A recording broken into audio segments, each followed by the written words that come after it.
As the 2022 Winter Olympics approaches, a court in Beijing has sentenced a Falun Gong practitioner to 8 years in prison. She is one of 11 Chinese citizens who were detained last year for providing information to foreign media during the virus's early outbreak in China. One Beijing resident says her family is being torn apart for the second time in the span of just 15 years. Despite living as an upstanding citizen, she's now facing an 8-year prison sentence. She was assigned the punishment just weeks before the Winter Olympics kicks off in the city. Now, a human rights lawyer is drawing attention to the incident and condemning the game's host city, Beijing. The International Olympic Committee should open its eyes to the current situation of human rights in China under the Chinese Communist Party and should not continue to cooperate with it. Xu Na is a Falun Gong practitioner. The spiritual discipline is based on the core tenets of truthfulness, compassion, and tolerance.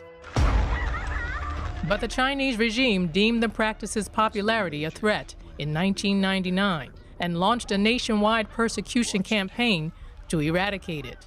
The persecution had already targeted Xu's family once before, as the world geared up for the 2008 Games.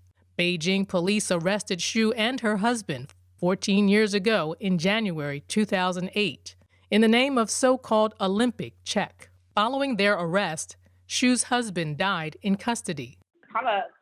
Her husband was persecuted to death 14 years ago. 14 years later, she is imprisoned and sentenced to 8 years. The same parallel appears to be repeating itself, this time ahead of the 2022 Winter Olympics. Early last week, she was sentenced to nearly a decade behind bars and a fine of over $3,000. Her crime? Sharing the truth about the pandemic situation inside China. It's true that she was sentenced to 8 years. Others got 5 or 4, but her sentence this time is especially heavy-handed. Xu Na is one of the 11 Chinese citizens who were detained last summer. They were punished for publishing pictures documenting the real situation amid China's COVID-19 outbreaks. All of them are Falun Gong practitioners. Xu Na is not only innocent, but also meritorious. Wu says Xu's story should be more than enough to raise international awareness.